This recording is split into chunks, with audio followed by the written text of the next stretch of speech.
What up, everybody? We are back. It's been a couple weeks. Happy Saturday. Happy fight day. 301. 301 is here. 301 is here. Not a bad fight card. Obviously, not the best fight card we've seen for a pay-per-view. Obviously, we've been spoiled coming off that last pay-per-view of UFC 300. Glad to see everybody popping in today. What up? What up? What up? Don't forget to hit that thumbs up on the video for your boy, and don't forget to hit the subscribe button if you haven't already. We're going to start off with a quick giveaway. We got 3 giveaways today, folks. 2 packs and a 301 pay-per-view code. So we're going to be giving away all 3 of those things before the end of the show. We'll start it off with a little TFSP in the chat for the first one. We're going to do the Fresh Faces base pack for this first one. So TFSP's in the chat. We'll get that rolling. A few things to talk about with Strike. Obviously, I haven't been on for a couple weeks, so a couple things to go over, a couple things that popped up. We'll cover those things real quick. Let me pop my screen up, and we'll get right to it, ladies and gentlemen. Let's get right to it. So we did have, let me go to the marketplace here first. So we did, since I've been out of office the last few weeks, we've had some rewards get distributed, which is great. Marab came through. So Marab did come through. He's sitting at a 130 mint count. And 145 is the floor on Marab. So we got a couple of these mini champs that came out. So Marab came through, holding its own right now. Not a few of them been selling, but let's take a quick look. 100-ish. Looks like he's not really. Oh, somebody got a cheap one. Maybe that was the first one. Somebody let one go for 50 bones off the rip, but it looks like he's kind of staying at that 100+ mark or not dipping below it, which is pretty good to see. Pretty nice to see, especially for a non-champ moment, right? All right, so that's Marab. Then we also got a bunch of moments from the quarterly airdrops, right? So I know Benoit Saint Denis, he's a new one that came out. Cannoneer was the big one that everybody was kind of wanting, or kind of like the best one out of the packs that we were airdropped for those quarterly rewards. So Cannoneer was another one. Who else? I think it was Jalen Turner. I know Gilbert Burns was another one. Rebos was one. Burns was an uncommon. Might be one more that I'm missing, but rewards not too bad. I know some people were complaining though. I did read that some people were saying they didn't either get however many they were supposed to get, or the count was off. So I'm not sure what's going on with that. So I would double check just to make sure your sets were complete, and double check how many packs you ripped, just to make sure you got everything that you were supposed to, because it seems like a few people are saying that they, they didn't get everything based on, what they had when the snapshot was done. So keep your eyes out for that. What else did we get, guys? Dustin.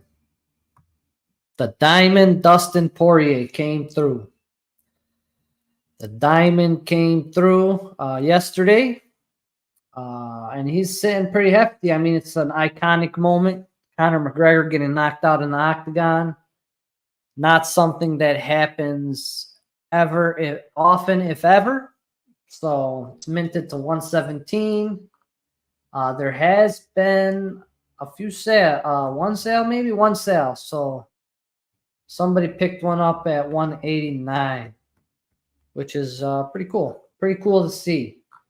I was blessed by the cereal gods for the first time in my life. And I got number 7, guys. I got lucky. It's the first time ever. I got a single digit.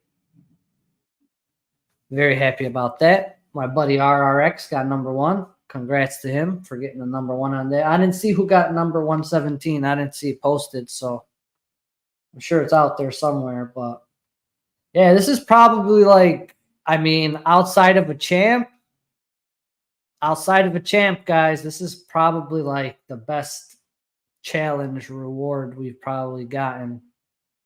I would say next to maybe like the Chimaev rare. Man, but it's crazy. It's crazy. And then, I mean, I think a lot of us forgot, you know, how much Justin whooped his ass, bro, and just beat the shit out of him. It was a crazy time, man. Like Fight Island, COVID, like, you know, definitely like some crazy shit for sure. But it was an epic moment, and it's holding its own right now for sure in the marketplace. So love to see it. Love to see it. Few of them listed, not many. It is the bottleneck as of now for the epic set. So pretty sick. Let's see what we got here in the comments. I got 2. Fight was in 20. Yeah, it's crazy how long ago it was. Like, I mean, we're in 2024, and it feels like it wasn't that long ago, but damn, it's been that long. It's wild. I thought the mint for Dustin was 113. So, I mean, when they send out those initial snapshots, you know, they also put in the snapshot verbiage that they post in Discord that, you know, if there's any issues or you're not on the list, make sure you file a support ticket. So usually we'll see a few extra completions. I know with Zhang Wei Li, there are a few people that the burn tool kind of just stopped working like the last hour of the challenge. So they weren't able to finish their burns. So they had to put support tickets in, bada bing, bada boom. And then it was like instead of 42, it's like 43 or 45, you know, champs minted instead. But we'll see what happens. We'll see what happens. Congrats on lucky number 7. You must have been counting your cereals diligently to get blessed like that. Yeah, I mean, I don't have too many single digits, honestly. So whenever they pop, you know, I only have like two or three in my collection. And honestly, like I said, like I've pretty much completed every single challenge on the platform, and I never hit a single digit reward. So I was stoked about it. Stoked about it. TFSPs are coming through. So last thing, we do got some outstanding rewards with Strike. Just want to touch on. We got 3 things that we're still waiting on them to deliver. So we do have the rewards from the UFC 300 multi-event challenge, which will be Armin Sarukian. It's going to be another epic. I believe it's in the 200, low 200 range. So it might not carry the same value as the Marab or the Dustin, but it's still another epic, and it's a very, very nice, clean knockout when he knocked out Beneil Dariush. And then also we have the Zhang Wei Li champion, which should be hopefully getting distributed soon off of this multi-event challenge as well. That's going to be automatically minted to 75, but I believe, like I said earlier, probably like 42 to 45 folks actually completed it, and that's how many will actually be distributed for now. And then the rest of them probably will get released in a little bit. So we'll see. We'll see how that goes. Fight night. Hell yeah. Hell yeah. It's fight night, baby. It is fight night, baby. So those 2 rewards, Armin and Zhang, the champ and the epic. And then we did have a challenge last week for the Alex Perez. Kind of turned out to be a pretty decent challenge because my man kind of resurrected himself a little bit. And honestly,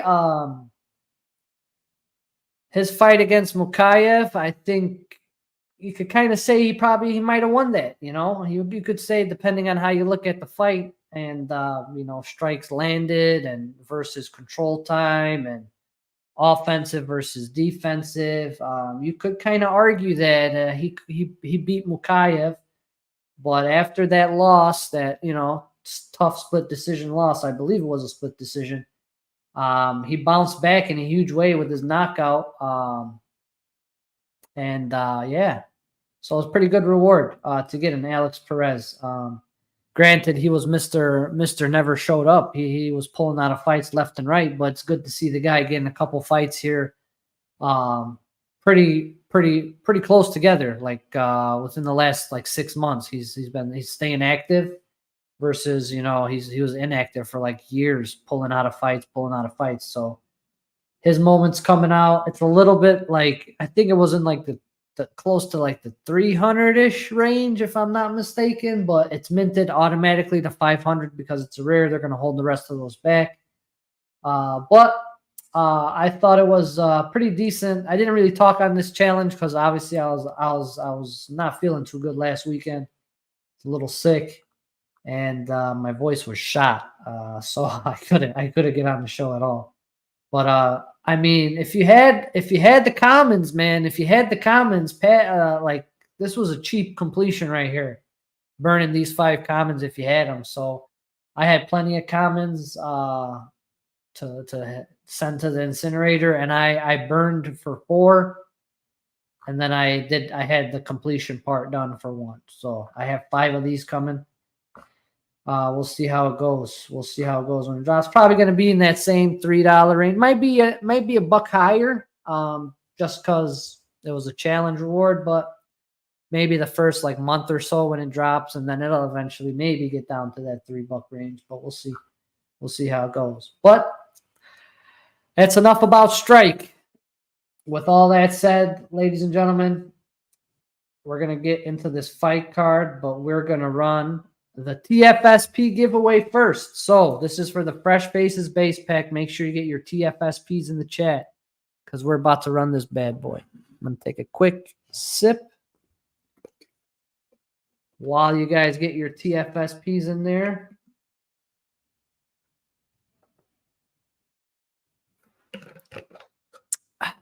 Right. All right, we're going to run this bad boy right now. This is for the Fresh Faces base pack. Good luck. Rigged if Ethan does it. Or Victor. Don't forget about Victor. Victor be cleaning up too, man. Victor cleans up all the time. Here we go. Good luck, guys. Good luck. Let's see what we got. Who's it going to be? Asian Wolfie, my guy. Hit the Fresh Faces base pack. Congrats, bro. Let me get the second one teed up here before we start talking about this card. All right, we're going to do 301. 301 in the chat, guys. 301 in the chat. This is going to be for the Maple Rush base pack. Not 201, Mo. Maple Rush base pack. All right.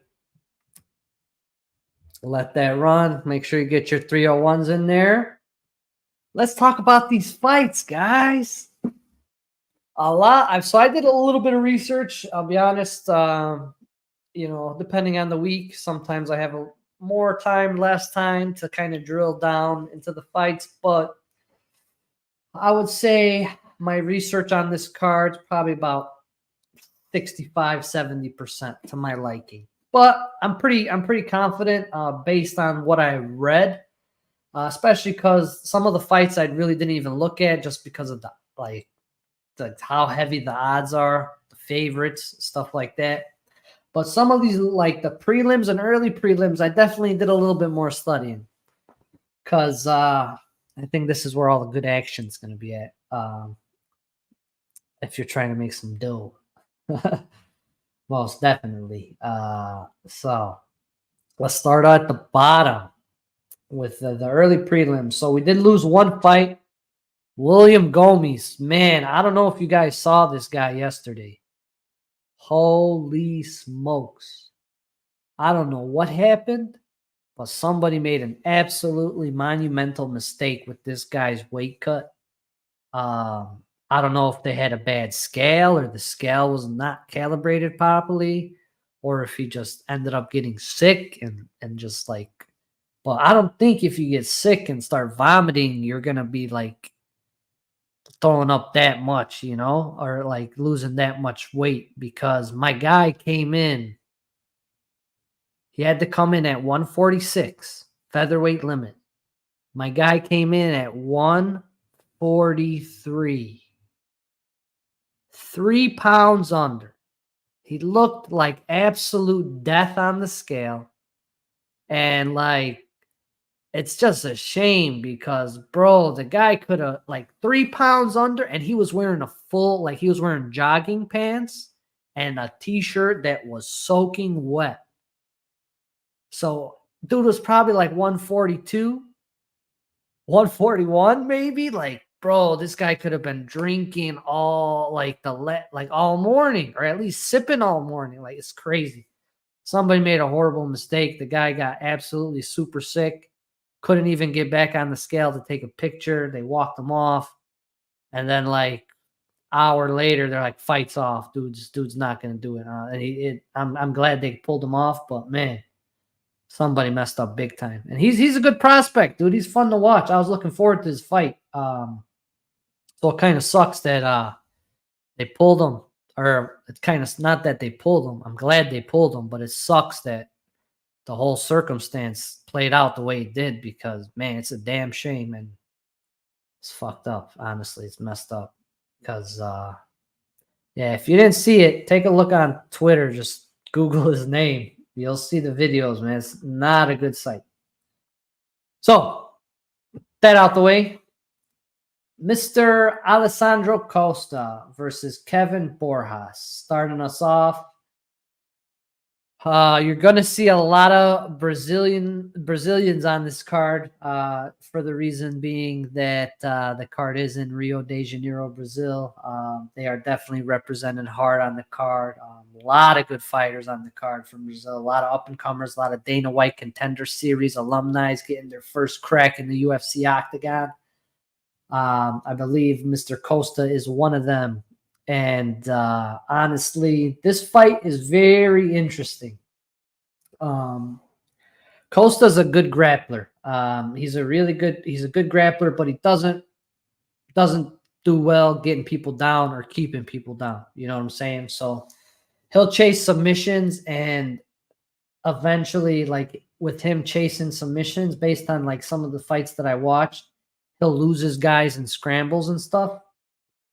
Borjas is pretty solid, man, and I know he's an underdog here, but I'm kind of leaning on him because I do think he has better striking, and I do think his takedown defense outweighs Costa's, offensive takedowns, because that's where Costa's really going to have to try and get this on the mat, get this fight on the mat, and keep him on the ground. And I just don't think he has the tools to keep Borjas down on the ground. And I could see Borjas picking him apart.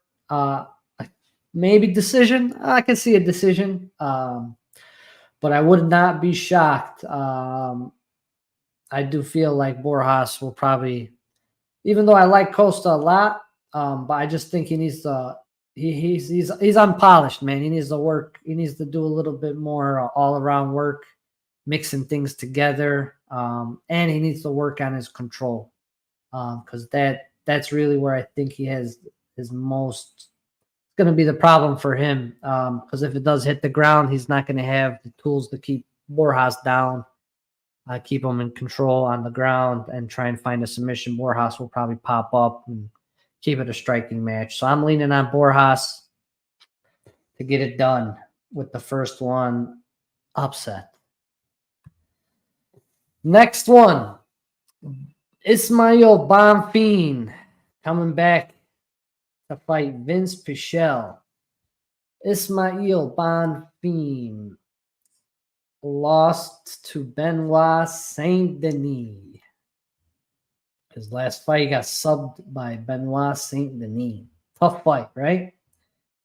Tough guy to go against. Tough fight. Vince Pichel.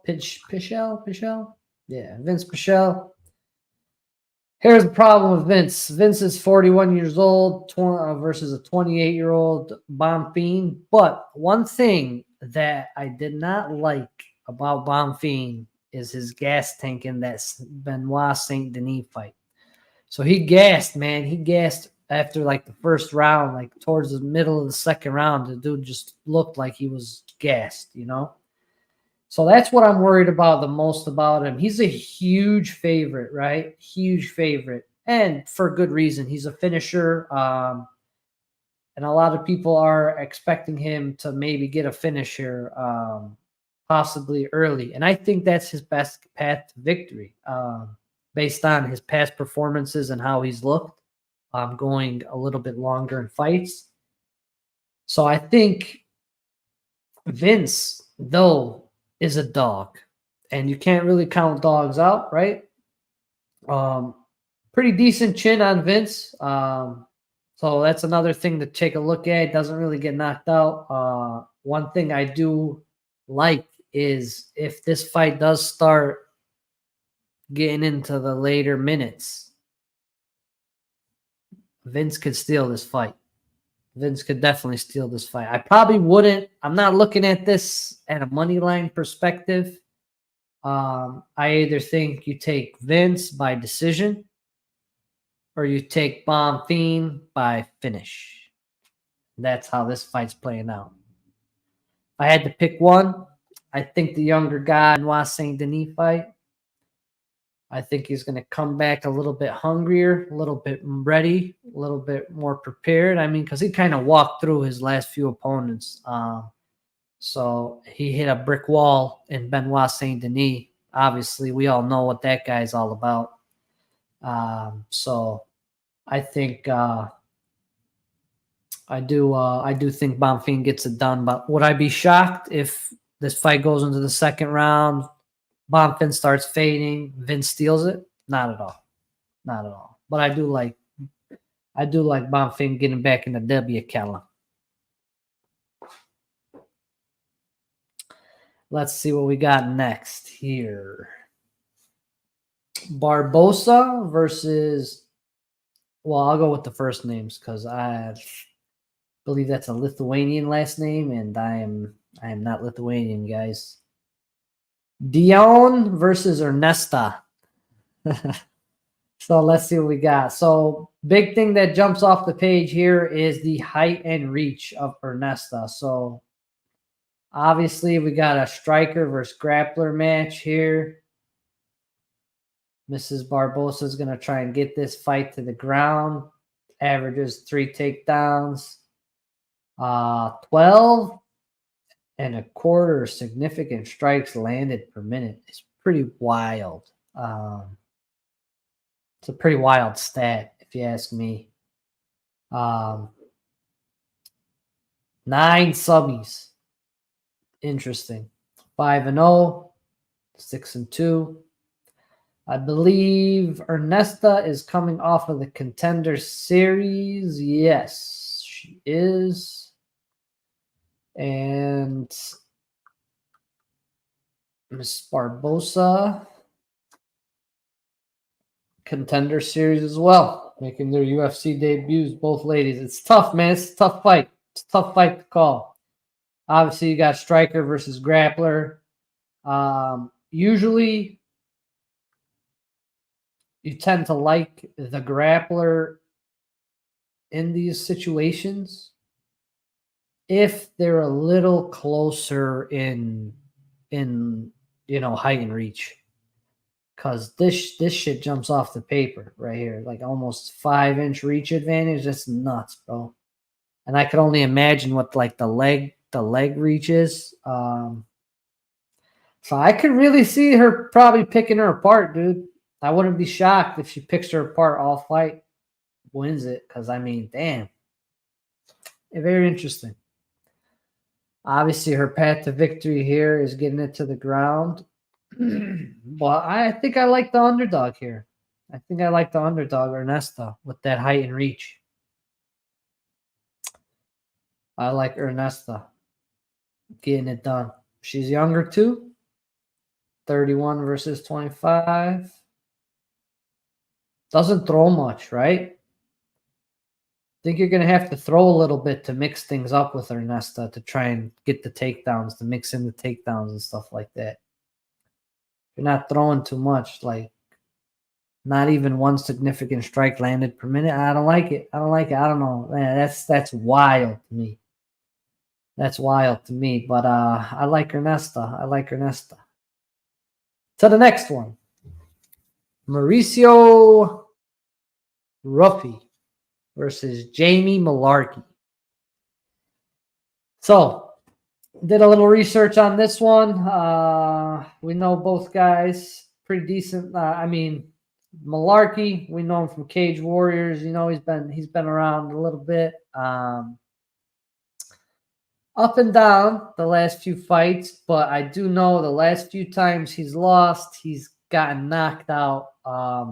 So he is a little chinny, as they like to say. And my boy Mauricio does have that one-shot power that can put people's lights out. So that's the thing I see. As you can see here, my man loves knocking people out. Like I said, he does have that one hit quit power. And Malarkey has been susceptible to being caught, which is why the odds do have Ruffy beating, as a heavy favorite here. And I do think they're right on this one.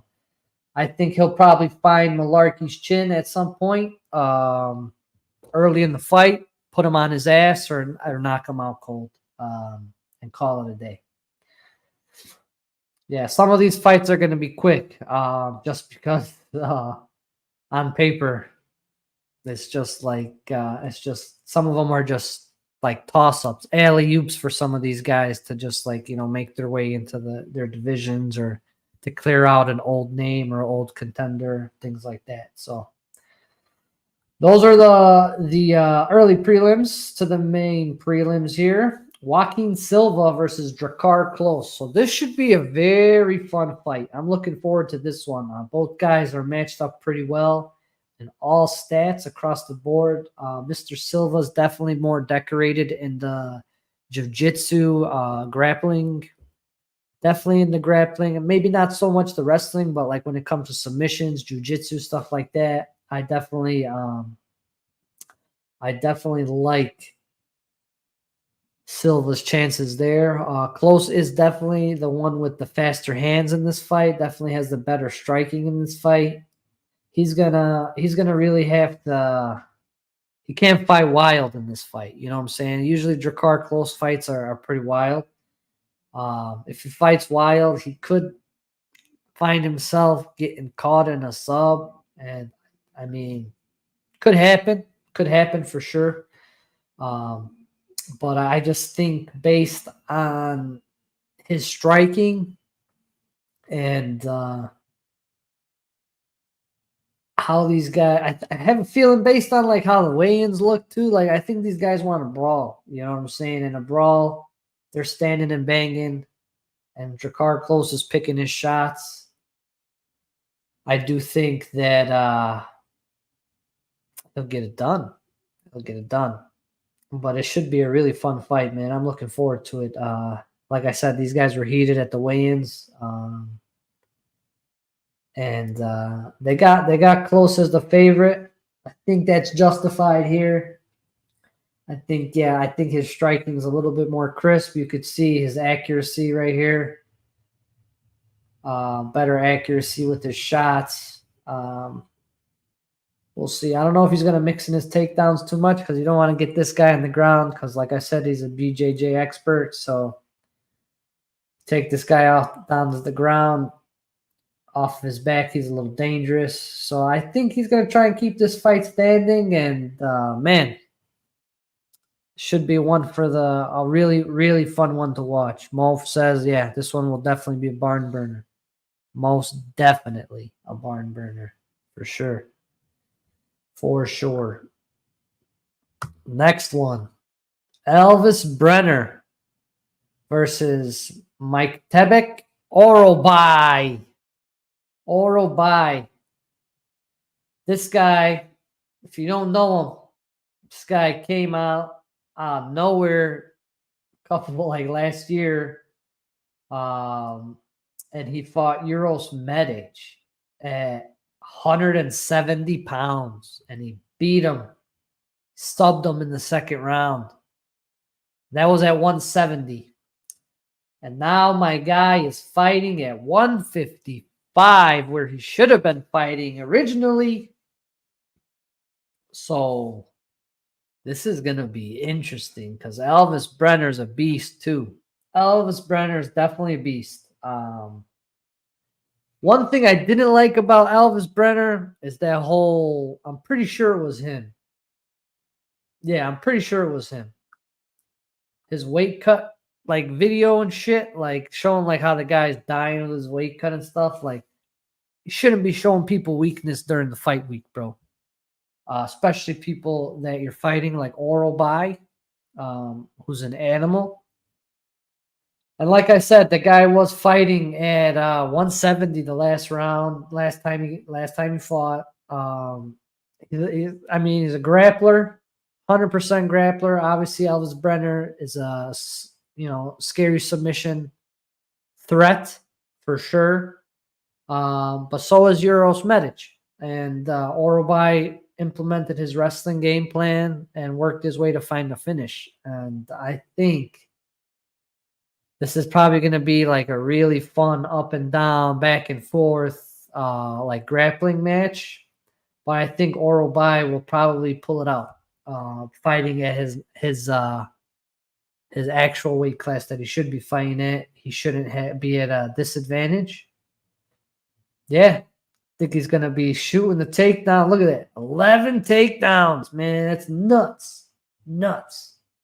With 70% accuracy. So I think he might just keep doing the takedown thing, wearing this guy out. Yeah, and I think, Richard, you're right here. Savage wrestling and decent striking from Orobai. If he can get Brenner down, yeah. Because if he gets him down once, he's going to let him back up, keep just taking him down until the guy's absolutely gassed and got nothing left, and he'll just sub him or ground and pound or something like that. This guy, yeah, his gas tank's nuts.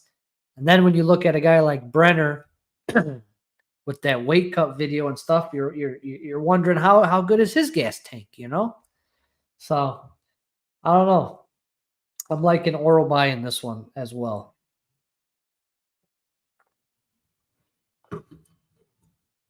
Next one on the list. Tough one, right? Yasmin Yusindo versus Carolina Kowalkiewicz.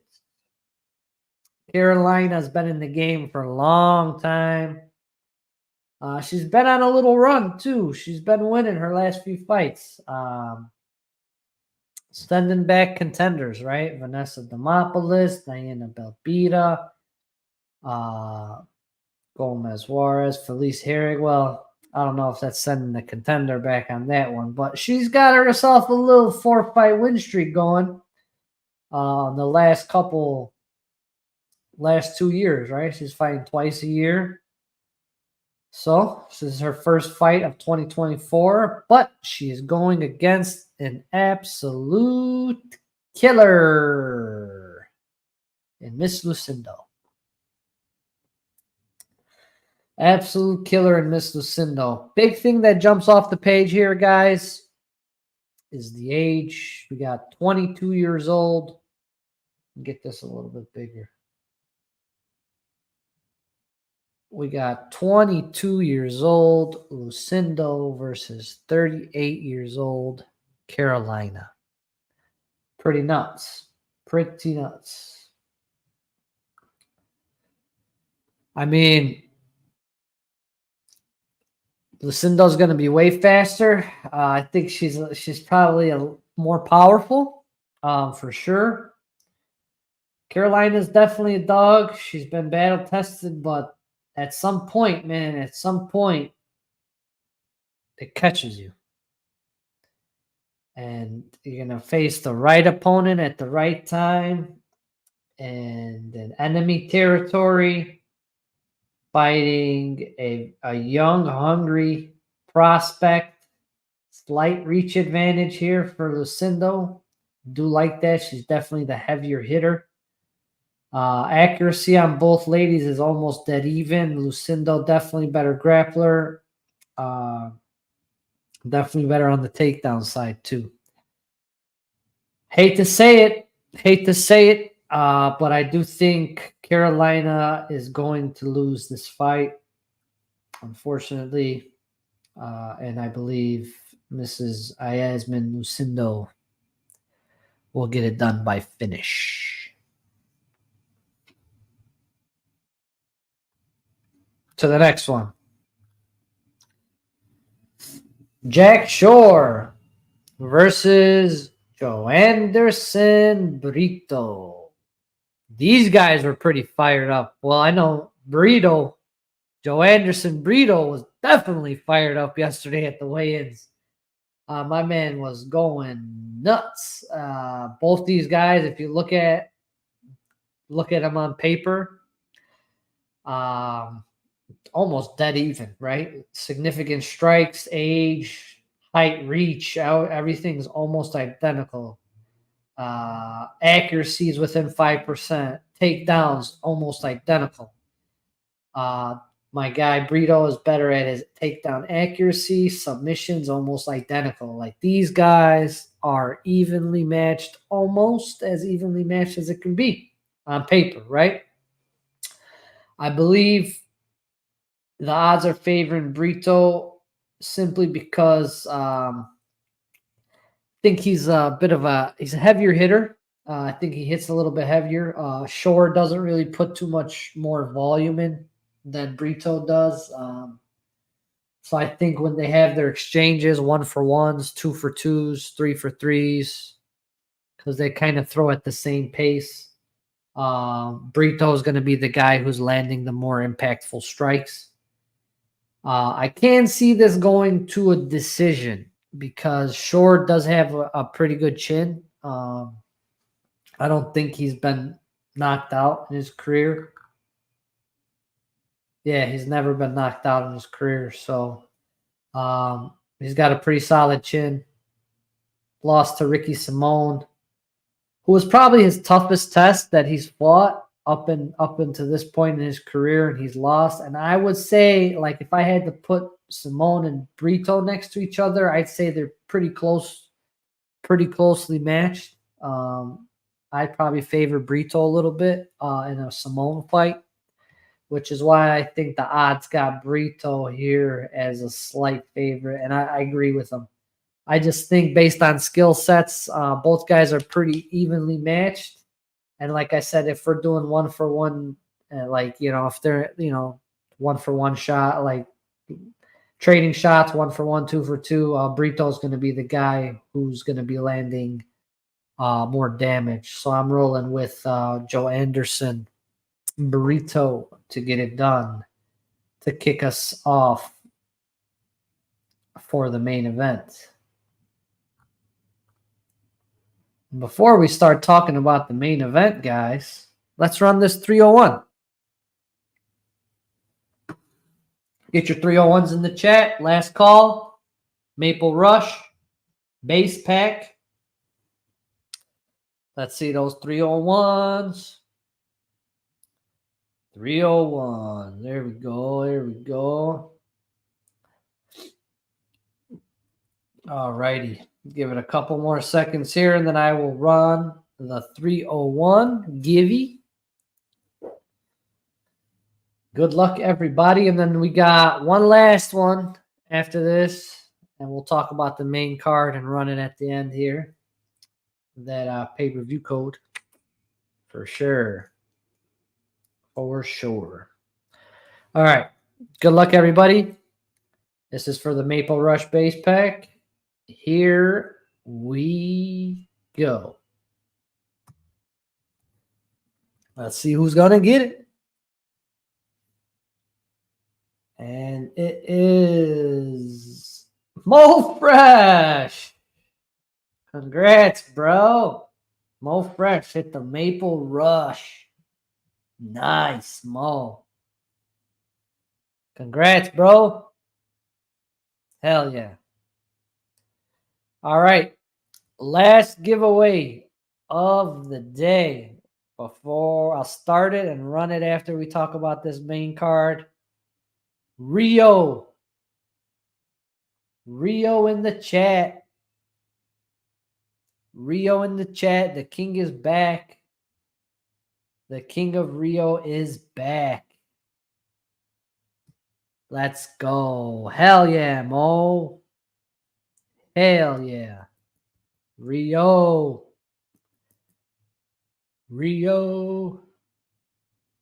Let's see him. That's what I'm talking about. All right, so this is going to be for the 301 pay-per-view code. I'll run it at as soon as we're done talking about these last 5 fights. All right, guys and girls. First one. Paul Craig versus Caio Baralho. Tough fight, right? It's crazy. I was doing some reading on this fight. And I mean, Paul Craig has fought some of the best competition in the middleweight / light heavyweight division. I think he found his niche at 185. Excuse me.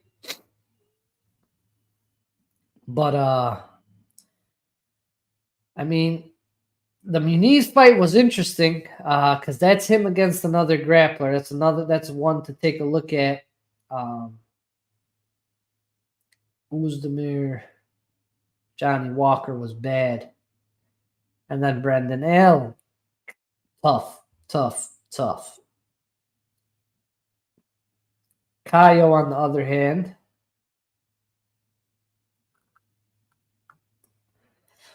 I mean, strength of schedule, guys. I don't know. He's fought anybody as good as Paul Craig. But the guy knows how to win.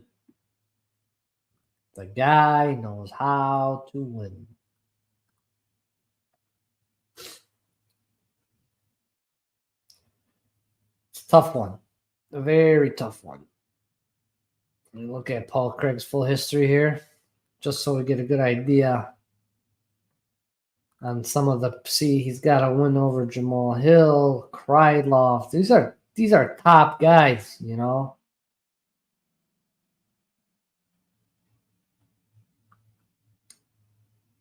Some top competition. He's fought some of the best guys in the division. It's tough. It's a tough call because I do like Caio a lot. But this one's tough. Paul Craig's taller, but not too much on the reach. Stats are pretty close, guys. Pretty close because both guys are grapplers, so they kind of throw a few power shots to mix to set up their takedowns, get the fights to the ground. Obviously, Paul Craig is more of a submission artist, tries to look for those subbies, which, I mean, he has subbed some people that he was not supposed to win the fight against. You know, he has shocked us before. So I wouldn't be surprised, honestly. If you're a gambling man and you want to just take a shot in the dark, you throw some money on Paul Craig by sub. You know what I'm saying? On paper, Caio's more explosive. Seems to be more powerful, especially in grappling exchanges and his control. So it'll be interesting. It'll be really interesting to see. I know. I mean, he's a huge favorite. He's a huge favorite. Uh, he's a huge favorite. But damn, I mean, strength of competition is just. I think it's just night and day. Between the two of them. Paul Craig being 36. I mean, a little bit older, but it really doesn't affect the bigger dudes as much as it affects the lower weight classes. Yeah, it's a tough one. This is probably one of the toughest ones for me to call on the whole card. Because I could see it going both ways. I could see it going KO by KO, like getting Paul Craig on the floor and then just landing a nasty elbow or something, knocking him, rocking him silly, and that's it. Or I could see Bearju getting slick with it, grabbing an arm or leg and ripping that motherfudger off. So yeah, it's a tough one. It's a tough one for me to call.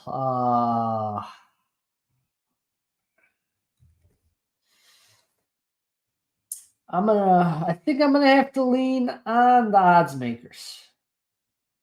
I'm gonna lean on the odds makers and pick Kaio. Would I be shocked if Paul Craig gets a subby finish? Nope. Done it before. He's done it before. But I just think the explosiveness of Kaio will get him out of any sort of submission scenario. And I think he'll be able to weather any submission that comes his way and he'll get it done. So I'm rolling with Kaio. All right. Michel Pereira versus Ihor Pudieria. Man. So good luck to Ihor. That's all I'm gonna say. Good luck to Ihor is all I'm gonna say. Because he's been a little chinny. He's been a little chinny in his last few fights. My man's been slept a few times. He's mainly a striker, but Michel Pereira is very unorthodox, and he catches you with unorthodox strikes and usually puts you on your ass and calls it a day, right? I think he'll probably find a similar situation here in this fight. He's extremely athletic. Guy's a freak of nature. I think he's going to find the finish somewhere early in the fight. And if it goes longer than 2-3 rounds, he has no problem with his gas tank either. So I think Mr. Pereira gets it done pretty easily, as the odds makers have it painted right there. And like I said, some of these main fight cards, the main card fights, not going to have too much discussion here just because of how they kind of teed these up. Like this one right here, Vitor Petrino versus Anthony Smith, sorry. Alex Smith. Thinking football. Anthony Smith, Lionheart. It's tough, man. Tough fight. Tough fight. Petrino, definitely the heavier hands in the fight. Does mix stuff up a little bit. Anthony Smith is really good. He's good all around, right? But I mean, he's had a pretty rough stretch here. Beat Span, which was nuts, but Span looks like he's not the same Span as before, honestly. Span does not look like that. Yeah, Span ain't that great as of late. But yeah, he lost to Ankalaev, lost to Walker, and lost to Roundtree. So all tough competition. Petrino coming in here, going up against Mr. Anthony Smith, coming off of a few dubs. Decision win over Tyson Pedro in March. But then he had KO, sub, KO. Dude's been on a tear. But I don't think he's fought anybody the level of Anthony Smith's caliber, skill-wise or experience-wise. So this will be a very tough test for him. But I think, I think he's probably going to get it done, man. Petrino. I think Petrino will get it done. I don't think Smith has any more of those Hail Marys in him, man. Those wars take tolls on you, man. And when he goes those like long decision wars that he wins, it's tough. It's tough, man. It's tough. I think Petrino gets it done.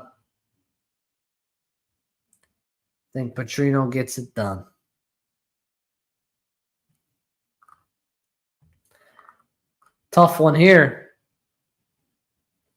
Jose Aldo versus Jonathan Martinez. Jonathan Martinez coming off of his last fight was against Adrian Yanez. Kicked the legs out from under him. And he's been looking good. The kid's solid, man. Kid's real solid. Got some good wins. Cub Swanson, Alex Perez. Yeah, I mean, he's got some good stuff. Good stuff.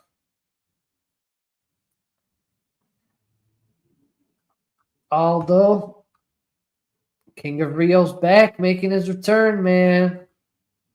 The last fight was a loss to Merab 2 years ago, a little less than 2 years ago, about a year and 8 months ago. Lost to Merab. Rob Font, dub. Pedro Munoz, dub. Marlon Vera, dub. So, I mean, he definitely has the experience factor. Here.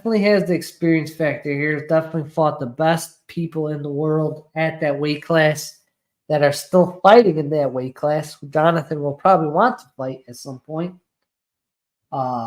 So this is definitely a tough task for Jonathan Martinez. I would absolutely love to see Jose Aldo win. I hope he does win. I really do. Could be a sick story to come back and win at home in Rio. Absolutely legendary shit right there.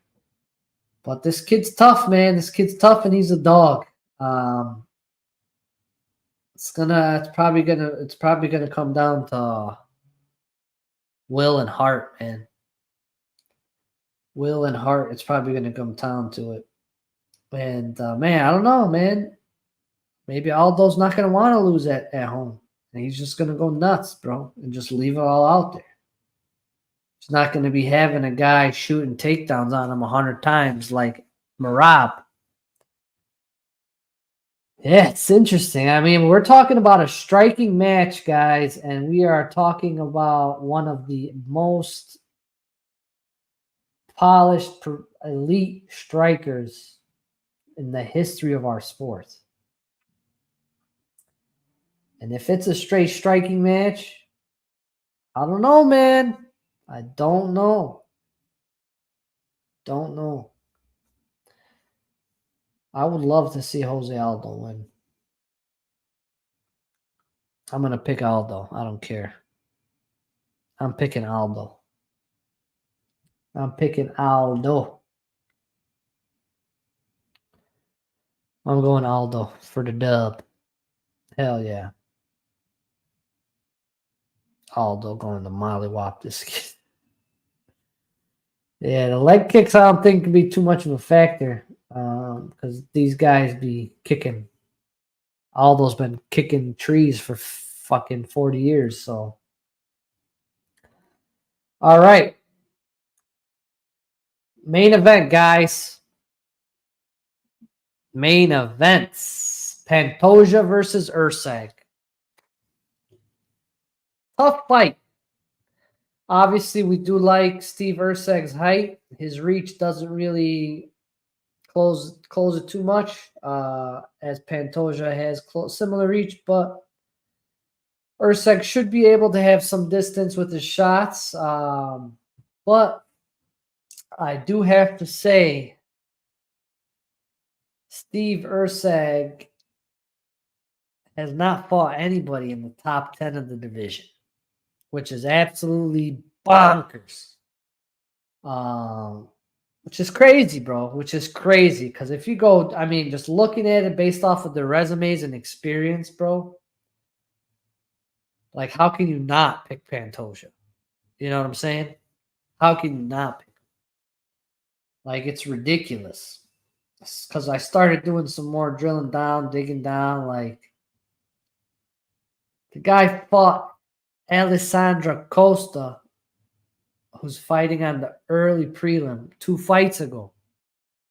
And now he's fighting for a title. It's crazy. It's crazy. Matt Schnell got him a title shot. Dvorak. Yeah, it's nuts. It's nuts. I mean, props to him. God bless him for getting the title shot, you know. God bless him. You know, he was right man, right time, right place. Said yes to the call when they probably couldn't find anybody else to fill the spot on this card in Rio. And damn, props to him. But shit, bro, you are signing up to fight a tried and true, battle-tested cannibal killer. Cannibal killer. Absolute killer. How did he get the title shot? Honestly, Rios, I'm thinking nobody else said yes, and they really wanted to have a Brazilian champ headline the card in Rio. They probably already knew they were going to Rio and everything, so they maybe were banking on Alex Pereira maybe being healthy enough after 300, but he broke his 1 or 2 toes, so he's not going to fight. So they, like, Pantoja's like the only Brazilian champ. And on top of that, they had to call our boy Jose Aldo out of retirement to save the card, too. To have the seats filled, you know? Because you got to fill the seats with people. And the way to do that, if you're in a different country, is to have, you know, a champion and fighters from that country. But Urseg getting the shot, honestly, we could take a quick look at that if you guys want. Let's take a look at the rankings here on the flyweights. Let's zoom in here a little bit. Mr. Pantoja. So Roy Val already fought him. Moreno already fought him. Albazi probably said no. Guessing he said no. I think he's booked to fight somebody. Cara France. Would you give him a title shot? Pulled out of his last few fights. Perez just jumped up 3 spots because of his win. But before that, we had Mokaev. Shitty fight against Alex Perez, his last fight. Cop. We already know the story with that guy. Nicolau just got slept by Perez. So yeah, I mean, fuck. This is the only guy that was there, I guess. I mean, by merit, they could have made sure it was one of these guys up here, but shit. I mean, if they called him and he said no, they called him, he said no. They called these guys and they all said no. And they called Ursig and he's like, yeah, I'll do it. Shit, man. I can't knock the guy for saying no, for saying yes, right? But yeah, it's just crazy. Like, what the hell are these guys doing? What the hell are these guys doing? It's wild to me. But yeah, man, based on merit alone, experience alone, like, bro, I'm going Pantoja all day. All day. Trey, in your dreams, buddy. It ain't happening. Urseg's going to be sleeping on the mat boy, whether he's going to have his neck choked or he's going to be slept. He never fought anybody like Pantoja in his life. Not even close. So that's what I'm going with, guys. Pantoja. Nobody's ever even seen Usyk go 2, 3, 4 rounds. Nobody's seen him go the distance in any fight, bro. The guy's not battle tested at all, bro. He's not battle tested at all.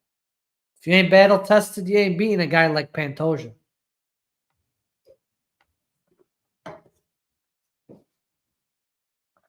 So that's where I'm at, guys. I got Pantoja. And still.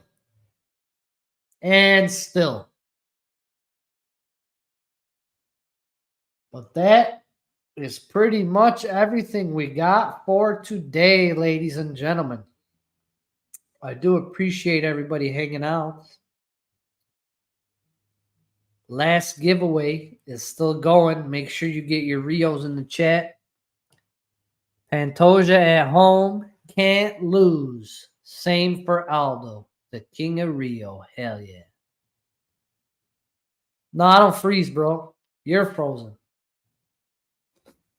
You're going to be frozen like Elsa. Yeah. Yeah. Yeah, buddy. All right. I'm going to run this givey. The last one for the pay-per-view code. Get your Rios in the chat. Get your Rios in the chat. Last call. Rio in the chat. And we'll see who gets this 301 pay-per-view code. Shout out to Alex from UFC Strike hooking me up with the givvies. Don't forget, people, make sure you get your pick'ems in. Make sure you stop by the Discord. We got some giveaways, some good stuff in there. Make sure you holler at us in there. A lot of good stuff for the Strike community. Anyone else going to St. Louis Fight Night? I'm going. I am definitely going. I'll be there. I'll be there for sure. I'm not sure who else is going. I'm sure Alex will be opening up that channel for us for the meetup channel. My man, PMCK. Hell yeah. We got a nice little group of people going. Should be a good time. My boy Wandering Nook will definitely be there. Hell yeah. Hell yeah. Rent out a bar and film the pod down there. I don't know, man. I don't know. We'll see. Hell yeah, bro. I'll see you there too. Yeah, we'll see. I could pay some people. I could pay some chicks like Kobe Covington, we'll have a nice live audience, right? All right, I'm gonna run this this last givey. Good luck to the folks. This is for the 301 pay-per-view code, and it's only for ESPN Plus. If you win it and you're out of the country, maybe you could trade it for something. If you can't trade it for something, don't give it to me last minute and say give it away. Give it back to me earlier so we could get it into somebody's hands with enough time before the pay-per-view actually starts. But yeah, Rio in the chat, last call. Any other Rios? All right, good luck, everybody.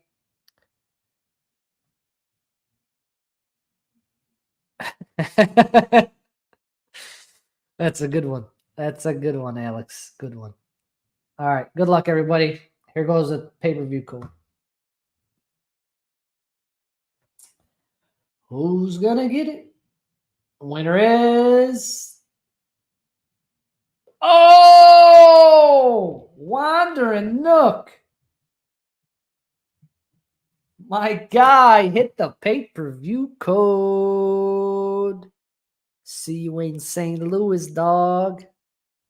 Hell yeah. Rigged. Oh, there they are. Dude never wins, bro. If it was Victor, I would understand that, you know. If it was Victor or Ifra, for sure, I'd be like rigged as hell. But this guy never won one of these spins.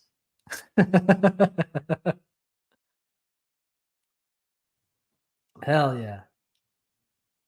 All right, everybody. Been a good show. Make sure you tune into the fights.